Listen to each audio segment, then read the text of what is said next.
మా ఈ షార్ట్ ఫిల్మ్లోని పాత్రలు, సన్నివేశాలు అన్ని కల్పితాలను, ఫ్యాంటసీని జోడించినప్పటికీ నిజ జీవితంలో ఆత్మహత్యలు చేసుకున్న వారి తల్లిదండ్రుల ఆవేదనను ప్రత్యక్షంగా చూసి చలించిపోయి మరెవరూ ఆత్మహత్య చేసుకోకూడదనే చిన్న ఆశతో ఈ షార్ట్ ఫిల్మ్ని తెరకెక్కించడం జరిగింది.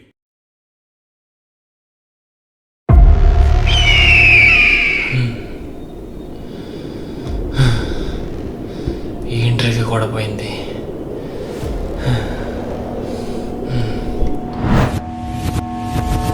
You may go, Mr. Rohit. We call you later.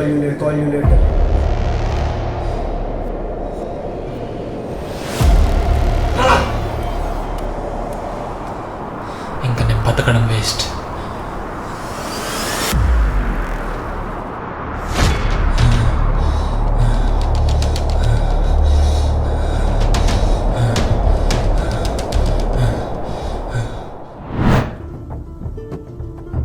Sorry Rohit, నీకు ముందే చెప్పాను కదా మంచి జాబ్ లేకపోతే మన పెళ్లి కష్టమని. నీకోసం మా డాడీని బాధ పెట్టలేదు. అదేంటి దీప, మనం కలిసి తిరిగినప్పుడు, రిలేషన్లో ఉన్నప్పుడు మీ డాడీ గుర్తుకు రాలేదా? సినిమా డైలాగులు కొట్టకు రోహిత్, నిజ జీవితంలో డబ్బు లేకుంటే కష్టం.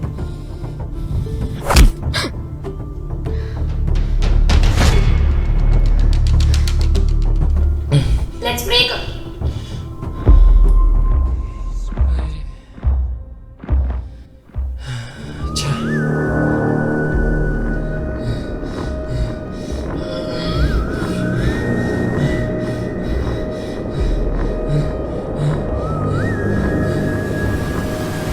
సారీ దీపా.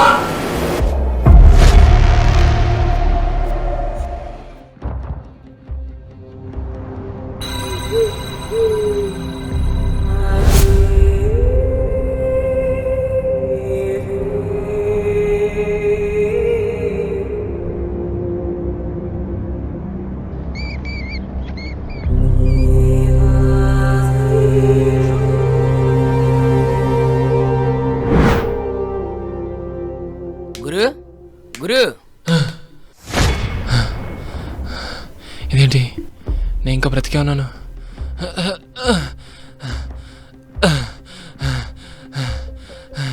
ఇదేంటి, నేను ఇంకా చావలేదా?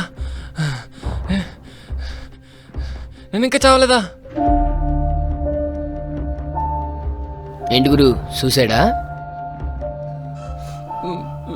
ఆ కొండ మేంచి దూకడం నేను చూసాలే.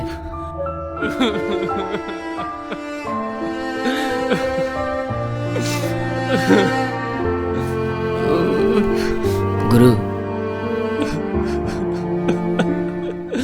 నేను ఒక వేస్ట్ ఫెలోని, నా వల్ల ఏది కాదు. నేను ఒక అసమర్థుణ్ణి. అసలు ఏమైంది? నేను లవ్ చేసిన అమ్మాయి నేను జాబ్ తెచ్చుకుంటే వాళ్ళ ఇంట్లో ఒప్పిస్తా అంది, కానీ నా వల్ల కాలా. నేను ఒక యావరేజ్ స్టూడెంట్ని. ఈ టఫ్ కాంపిటేటివ్ వరల్డ్లో జాబ్ కొట్టడం చాలా కష్టంగా ఉంది. లవ్లో ఫెయిల్ అయ్యాను, కెరియర్లో ఫెయిల్ అయ్యాను, ఆఖరికి చావులో కూడా ఫెయిల్ అయ్యాను.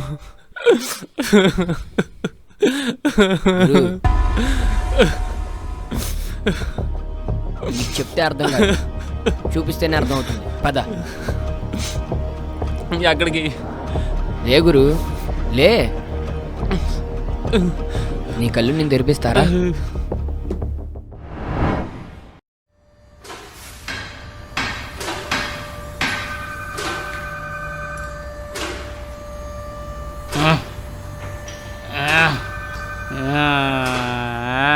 ఆ పెద్ద ఆయన్ని చూడు.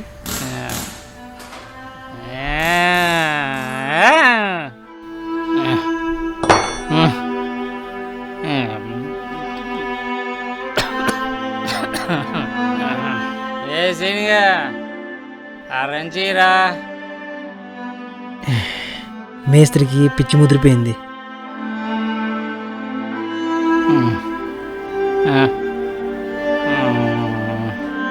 ఆయన చూస్తున్నావుగా. మేస్త్రి, సీనిగాడి చచ్చిపోయి 5 సంవత్సరాలు అయింది.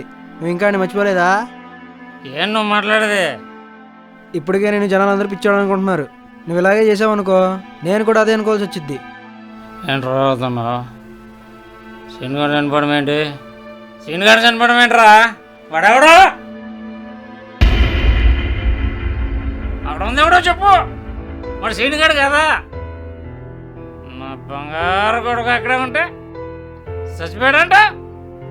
ఇంకోసారి ఇట్లా మాట్లాడుతూ ఊరుకోను. వెళ్ళిపోయా ఇక్కడి నుంచి. నా కళ్ళ ముందు అసలు ఉండదు.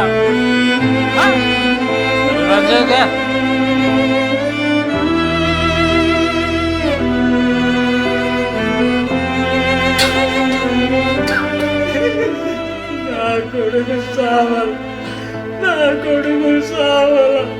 నా బిడ్డ నాతోనే ఉన్నాడు. నా కొడుకు నాతోటే. నేను చచ్చేంత వరకు నాకు తోడుగా ఉంటాడు.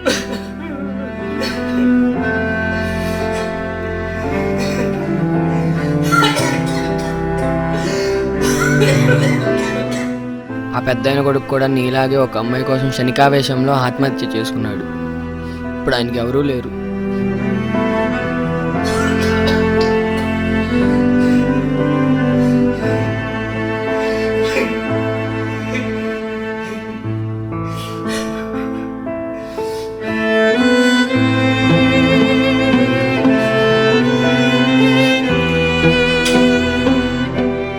పద, ఇంకో చోటుకి తీసుకెళ్తా.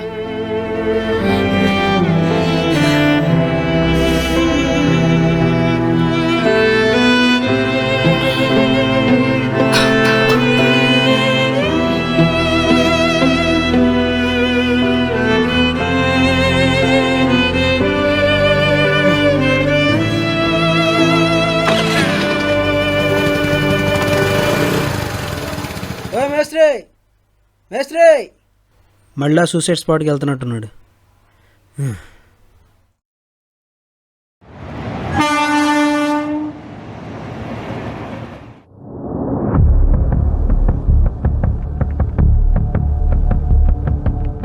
ఆ అమ్మాయిని చూడు.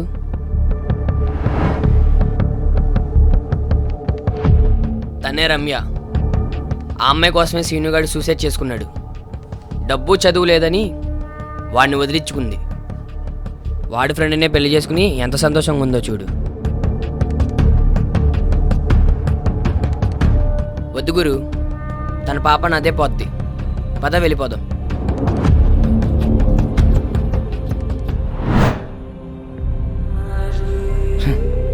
ఆ రమ్య కోసమే గురు ఆ సీనుగాడు పెద్ద మజనులాగా ఫీల్ అయిపోయి సూసైడ్ చేసుకున్నాడు. ఆడు చేస్తేనే ట్రూ లవ్ అర్థమవుతుందన్న పిచ్చి ఆలోచనతో వెనక ముందు ఆలోచించుకుని చచ్చాడు. ఆ సీనుగాడు చచ్చాక రమ్య కనీసం 2 రోజులు కూడా ఏడవలేదు. ఇంకా హ్యాపీగా ఫీల్ అయ్యి సీనుగాడి ఫ్రెండ్నే పెళ్లి చేసుకుంది. అలా నువ్వు అవుతావా? ఇదంతా నీకెందుకు చెప్తున్నానంటే గురు, నువ్వు కూడా ఆ సీనుగాళ్ళు అవ్వకూడదనే. నా దీప చాలా మంచిది, ఆ సీనిగా లవర్లా కాదు. నేను తను అడిగిన జాబ్ తెచ్చుకోలేకపోయాను, తన ప్రేమను కోల్పోయాను. ఆ చేతులారా నేనే చేసుకున్నాను. మీరు మారరు. పద. ఎక్కడికి? చెప్పాగా, మీరు మాటలతో వినరని. ప్రాక్టికల్గా చూపిస్తేనే మీకు జ్ఞానోదయం అవుతుంది.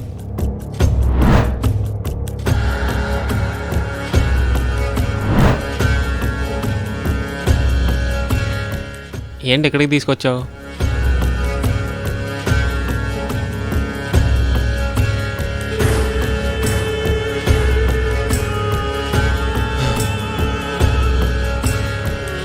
చెప్పు రాజ్, ఇంకేంటి?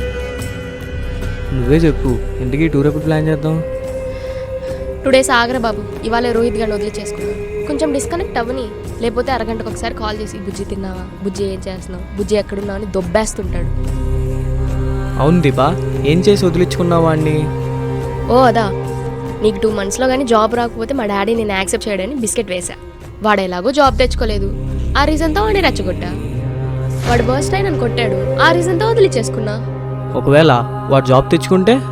వాడికంత సీన్ లేదు. వాడి క్యాపబిలిటీ ఏంటో నాకు తెలీదా. వాడి జన్మలో జాబ్ కొట్టలేడు. పులిహోర మాటలు చెప్పడానికి అయితే పనికొస్తాడు.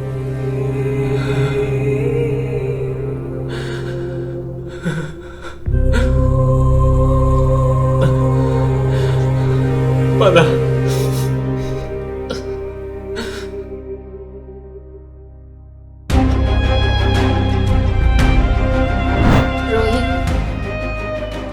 ఈసారైనా ఇంటర్వ్యూ చాలా జాగ్రత్తగా హ్యాండిల్ చేయరు. ఈసారి ఖచ్చితంగా జాబ్ కొడతాను చూడు. ఏంటి కొట్టేది? నువ్వు ఇంగ్లీష్లో పూరు, కాన్ఫిడెన్స్లో నిల్లు. ఏం కొడతావో ఏంటో. ఇలా డిస్కరేజ్ చేయకు దీపా. ఇది లాస్ట్ టైం. ఇంకా మా ఇంట్లో ఒప్పించలేదు. జాబ్ వస్తేనే మా నాన్నని కన్విన్స్ చేయగలను. లేదంటే లేదు.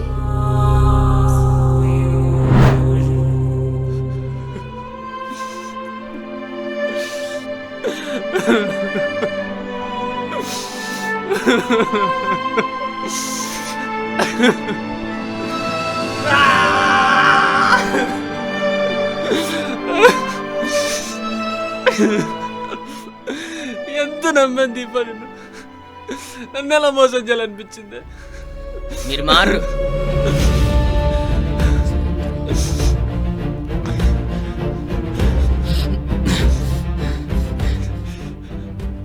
ఏ కోపం వచ్చిందా? 2-3 సంవత్సరాలు ప్రేమించిన అమ్మాయి కోసం ఆలోచించావు. చావబోయో ఆ పిల్ల ఫ్రాడ్ అని తెలిసేసరికి అలా ఏడుస్తున్నావు. ఒక్కసారైనా, ఒక్కసారైనా మీ ఇంట్లో వాళ్ళ గురించి ఆలోచించావా?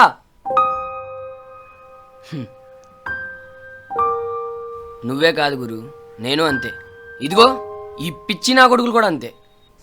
ఏదో పెద్ద దేవదాసుల్లాగా అమరి ప్రేమికుల్లాగా ఫీల్ అయిపోతుంటాం. అలా ఫీల్ అయిపోయే మనం చస్తే కానీ మన వాల్యూ తెలుస్తుందని, లేదా మనం ప్రేమించిన వాళ్ళకి మన ప్రేమ అర్థమవుతుందని పిచ్చి ఒక్క క్షణం కూడా తల్లిదండ్రుల గురించి ఆలోచించకుండా ప్రాణాలు తీసేసుకుంటున్నాం.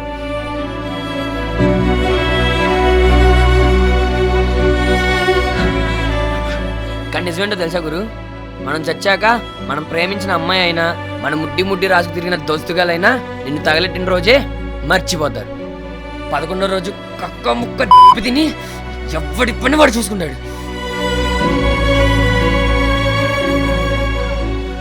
కానీ జీవితాంతం మనల్ని మర్చిపోలేక చస్తూ బతుకుతూ నరకం అనుభవించేది మన తల్లిదండ్రులేరా.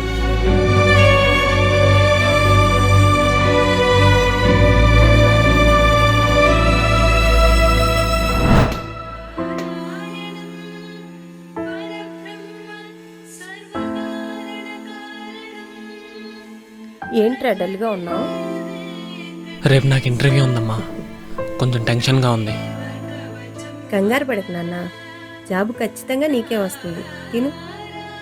ఏమమ్మా, నాకు ఇంగ్లీష్ అంతంత మాత్రంగానే వచ్చు. ఆ టెన్షన్లోనే అన్నీ మర్చిపోతున్నాను. తెలుగులో చెప్పు. ఇంగ్లీష్ తెలుగు అనేది భాష మాత్రమేరా. నువ్వు కాన్ఫిడెంట్గా ఉండి అన్నిటికీ సమాధానం చెప్పు, జాబ్ ఖచ్చితంగా నీకే వస్తుంది. నువ్వేం టెన్షన్ పడకు, అన్నీ ఆ భగవంతుడే చూసుకుంటాడు.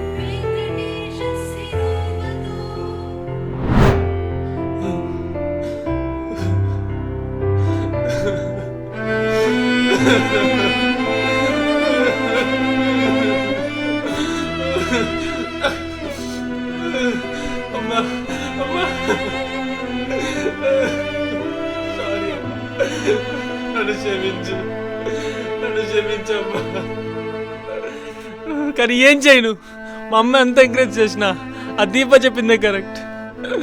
ఎన్ని ఇంటర్వ్యూస్ ఫేస్ చేసినా రిజెక్ట్ అవుతున్నాను. నా వల్ల ఏది కాదు. I'm a failure. నేను ఒక ఫెయిల్యూర్ని. నేను చచ్చిపోవడమే కరెక్ట్. సారీ అమ్మా, సారీ. ఒరే పిచ్చోడా, నా వల్ల ఏది కాదు, నేను ఏమీ చేయలేను అనే మూఢనమ్మకం నుంచి ముందు బయటికి రా. మనిషి తలుచుకుంటే ఏదైనా సాధించగలడు. ఇది రొటీన్ మాట అయినా వాస్తవం. 10 సార్లు కాకపోతే 100 సార్లు ట్రై చేయి. అప్పటికీ కాకపోతే ఆ ఫీల్డ్ మీద నీకు ఇంట్రెస్ట్ లేనట్టే. ముందు నీకు ఏ పని ఇష్టమో దాన్ని వెతుక్కో, దాన్నే జాబ్ ఫీల్డ్గా సెట్ చేసుకో. అప్పుడు సక్సెస్ అవుతావు. నువ్వెన్నైనా చెప్పు, నా వల్ల కావట్లేదు. అయినా బాధ అనుభవించేవాడికి తెలుస్తుంది. నీకే ఎన్నైనా చెప్తావు. ఎంత చెప్పినా ఈ మనిషికి అర్థం కావట్లేదు. నువ్వు చూసిన ఆ రమ్య లవర్, ఆ పెద్దాయన కొడుకు, ఆ సీనుగాడు మరెవరో కాదు, అది నేనే.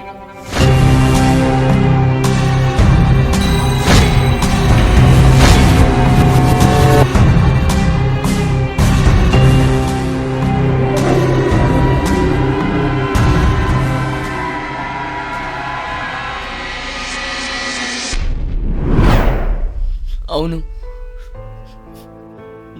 నువ్వు చూస్తుంది విన్నది నిజం. నేనే ఆ సీనుని. దాదాపు 5 సంవత్సరాల క్రితం నువ్వు సూసైడ్ చేసుకున్న ఆ ప్లేస్లోనే నేను సూసైడ్ చేసి చనిపోయాను. నువ్వు చూస్తుంది, మాట్లాడుతుంది నా ఆత్మతో. లక్ ఏంటంటే నువ్వు బతికావు, నేను చనిపోయా.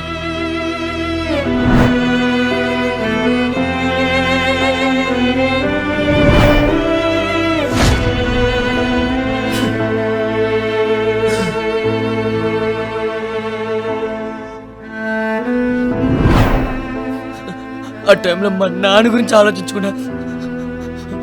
రమ్య కోసం చనిపోయాను. చనిపోయాకే తెలిసింది అమ్మాయి ప్రేమ ప్రేమే కాదని, అసలైన ప్రేమ తల్లిదండ్రులని. తత్వం బోధపడింది. కానీ ఏం చేయను, తిరిగి రాలేను.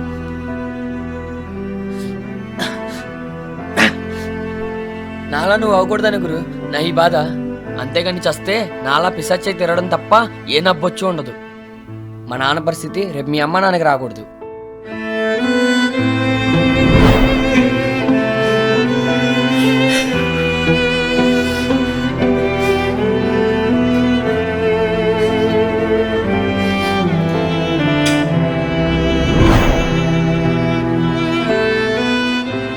కాబట్టి గురు బతికిపో, చివరి శ్వాస వరకు పోరాడు. విజయం సాధిస్తుంది.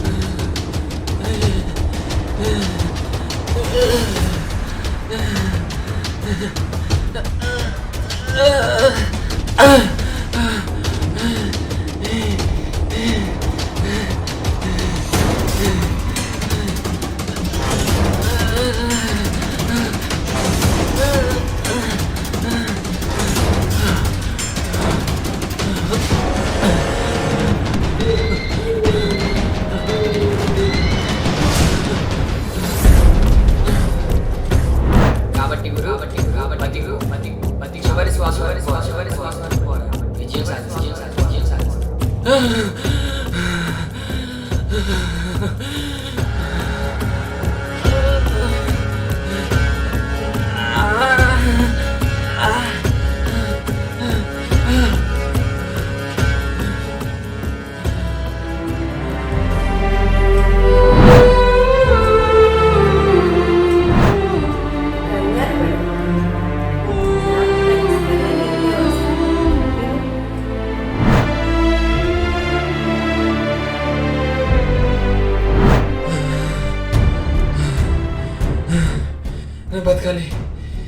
నేను బతకాలి, అమ్మ కోసం బతకాలి.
Ugh.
సమయంలో రోహిత్కి తల్లిదండ్రుల కన్నా ఏది ముఖ్యం కాదు అని అర్థమైంది.